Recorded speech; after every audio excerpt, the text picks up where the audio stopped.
Welcome back. In this video, we will discuss the compile and plot FIPs.py script. At this point, we calculated FIPs and volume averaged them over bands, subbands, and grains. So now we will discuss how we read these in and create plots that fit these FIPs to extreme value distribution. As a reminder, the data we are working with is available on the GitHub page for the Prisms Center under the Fatigue repository. We have a link to the data set right over here, doi.org, and this takes us to the page on Materials Commons that has the published data set. What I'm showing here is a plot from one of the figures in the Prisms-Fatigue manuscript where we fit the highest 50 FIPs to the Gumbel extreme value distribution. Let's take a look at the compile and plot FIPs.py script. There are two specific variables defined at the top that I will discuss first. And let me extend this so it's more visible.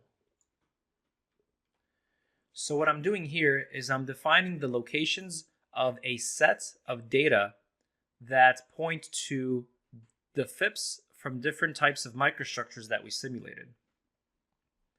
So in this one, we will compare the boundary conditions simulated in Prisms.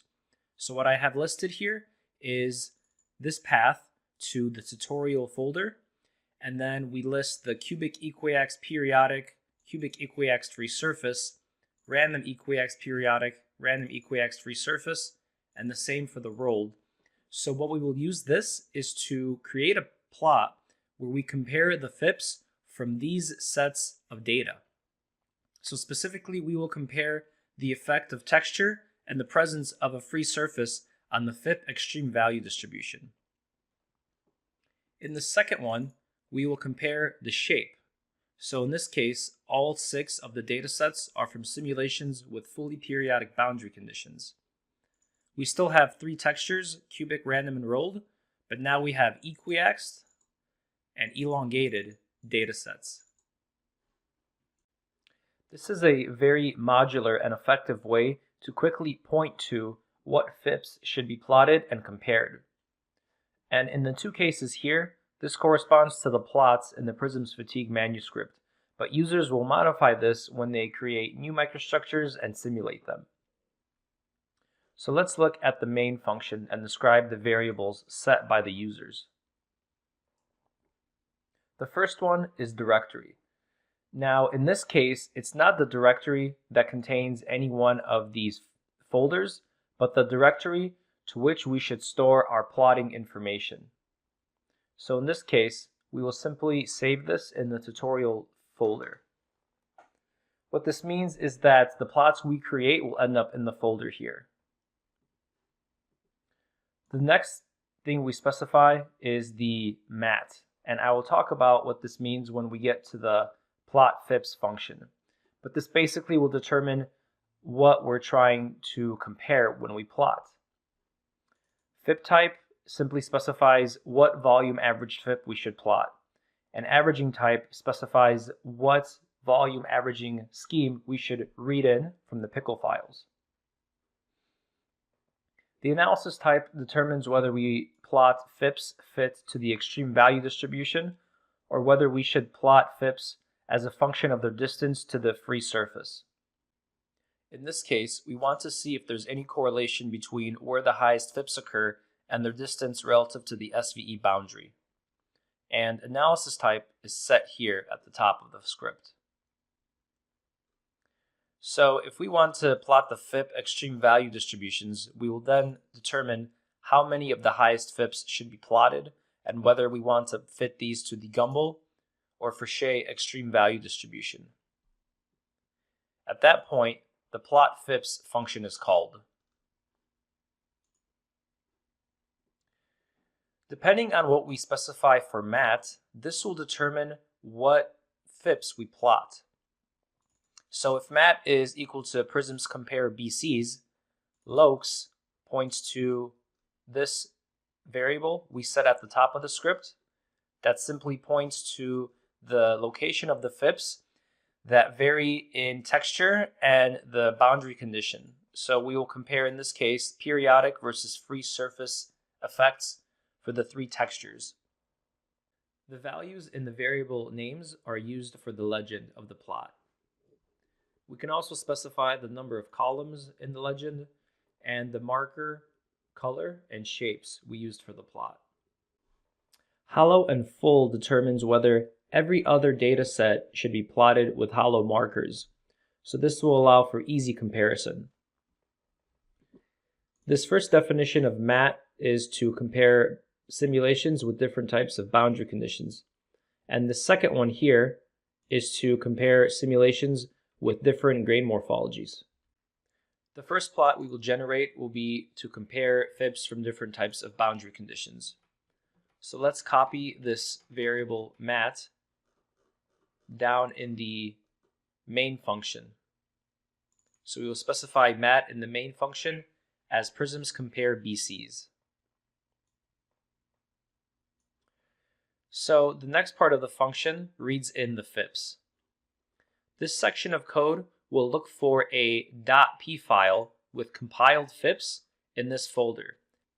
If this file is not present in the folder, then we will go into each of these individual folders to read the FIPs. Next, we call the plot gumbos function. So this basically sends all the FIP information to this function here. And this function will fit the FIPs to the extreme value distribution for Shea or Gumbel, depending on what we specified. There are some other settings here that users can fine-tune. For instance, the Y label and X label on the plot, and the best location for the legend, the font sizes, and other parameters for the plot that we create. So let's go back to the main function and execute this script. Set analysis type to FIP. The directory should lead to this tutorial directory. Match should be Prisms-compare-BCs as shown here. And the FIP type should be Fatemi-Sosi FIP with the subband averaging type. Now before we run this, you will need to make sure that for each of these folders, you've actually volume averaged the FIPs over subbands. Otherwise, there won't be any pickle files for this code to read. Hit save and type Python compile and plot FIPs. So what this function is doing is it is reading each of the P files in cubic equiax periodic. You can notice that this takes quite a bit to do since we have 30 microstructures in this folder. So to speed up the rate at which we can generate new plots, we go into this folder and we read these files once. And then once we do this, we store this information. So as I go through more and more folders, as soon as we finish with one of them, we see a new .p file in the folder tutorial. What this is useful for is if we want to quickly edit the settings in the plot to perhaps change the font size, the marker shape, or color. We don't want to take this much time reading in the FIPs every single run of compile and plot FIPs. So this allows us to just do this once and get these .p files. So this is actually done in the function entitled readPickedSBA FIPs.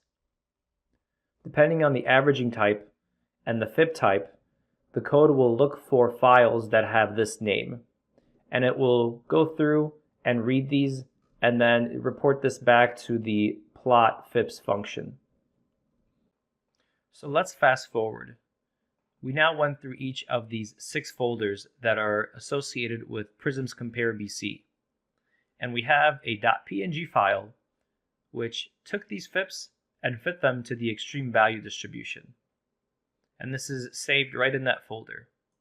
So hollow and full was set to true, which means every other data set is hollow. And in plot FIPs, we specified the color markers and color shapes. So now let's change this from MAT Prisms-compare-BCs to Prisms-compare-shapes, because this is what was the other MAT option. Click Save and rerun this script. So now we're in the folder cubic elongated periodic. We haven't read these FIPs yet, so we need to go in and once again extract the FIPs from each of the pickle files. Once this finishes, we will have a new .p file with the compiled FIPs.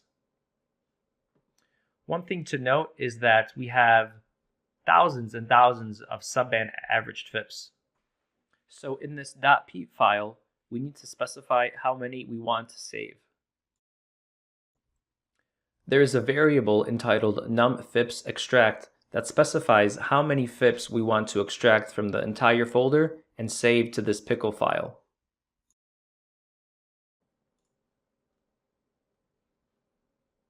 As soon as these finish compiling, we will then expect another picture to appear in this folder.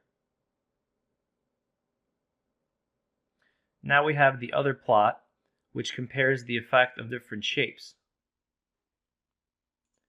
You'll notice the other printout in the command prompt is the slope and y-intercept and r² value of the line of best fit of these 50 FIPs from each distribution.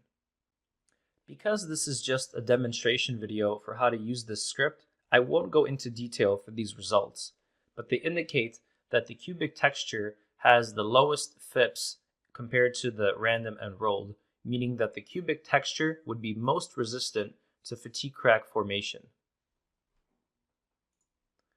These r² values and other properties of the line of best fit are printed to the CSV files shown here. This also gives us the value of the largest FIP, which is in the last column. We can create these same plots using different volume averaged FIPs. So as an example, let's change averaging type from band to subband, hit save, and then we will run this script. Before we do, it is important to realize that you first need to make sure that all the FIPs have in fact been band averaged, because if they're not, then the script will not find any of these .p files.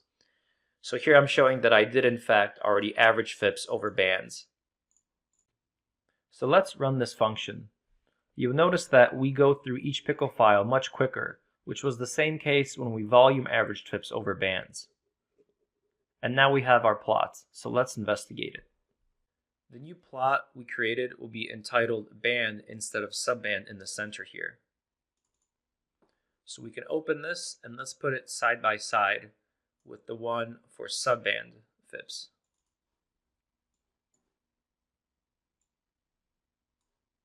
So one thing we should expect is for these subband average FIPs to be more to the right in this plot, since we saw in the previous video that we average over smaller volumes, so we don't dilute the effect of large FIPs as much. And that is apparent especially at the higher end of the plot in the low probability regime. So the FIPs here are as high as 7 or 8 times 10 to the negative 3, whereas they're only 6 or 6.5 times 10 to the negative 3 here. What's important to note is that the trends still appear to hold true. So we can still extract the same type of rank ordering from these two plots, even though the distributions here are not exactly the same as the ones on the right. The final note about these plots is that the y-axis is kind of strange because it's the negative natural log of the negative natural log of the probability. But as I indicated in this slide, and as is explained in the paper, we fit this in this manner so that a true Gumbel distribution will appear as a straight line. And what this means is that the FIPs at the bottom of the distribution have a very high probability of occurring, whereas these ones here have a very low probability of occurring. Let's run this script once more and plot the grain averaged FIPs. So this should especially be quick to run. And that took just a few seconds, and we could open up these FIPs here. And you notice that the legend shifted because of the exact settings I have in that plot, but the rank ordering is still very similar. So although the grain, band, and subband averaged FIPs plotted and fit to the extreme value distribution give the same rank ordering, in my opinion, the subband averaged FIPs are the best to trust because the comparison you're doing ensures that each FIP, each data point, is averaged over the same volume. Let's run the second type of analysis here, surf-dist. So first we will change the analysis type at the top to surf-dist. And the other settings in this function are nFIP-plot, so how many of the highest FIPs we want to plot, and the direction, the set of parallel faces in the simulations that were set to non-periodic. So in this case, it was the y direction. The final variable is the SVE non-periodic length, which indicates the width or the length of the microstructure in the non-periodic direction. So here it was 72.5 microns or 0.0725.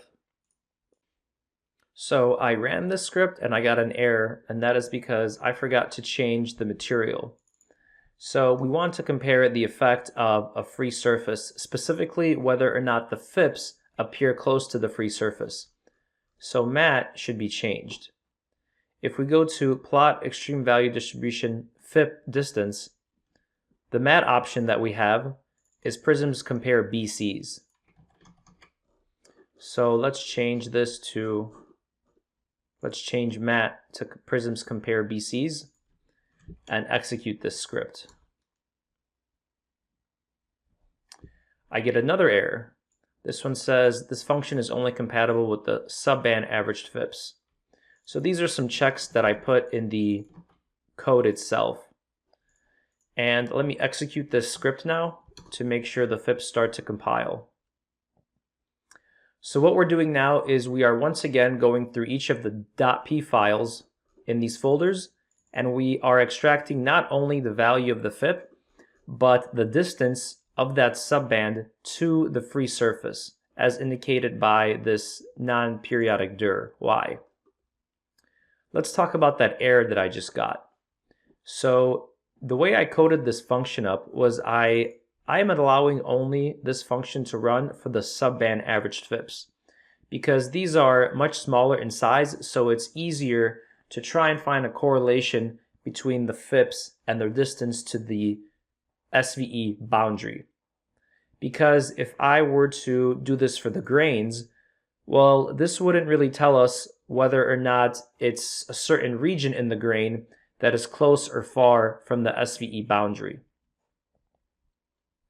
So this will take some time to run, and in the meantime, we can go through the function that does this plotting. So it is entitled plot extreme value distribution FIP distance. We once again specify the number of FIPs we would like to extract and store in a .p file to facilitate faster plotting.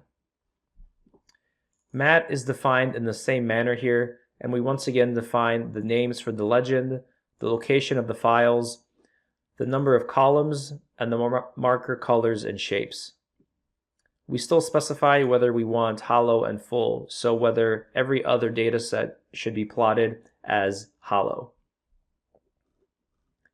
The next bit of code looks for the compiled surface.dist.p file in this tutorial folder, and if it doesn't exist, it calls the read pickled SBA FIPs with location function.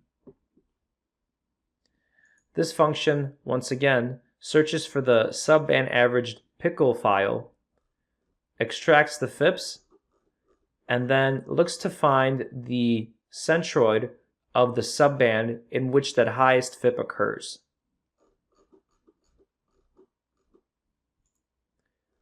Once this is completed, we save these to the pickle file.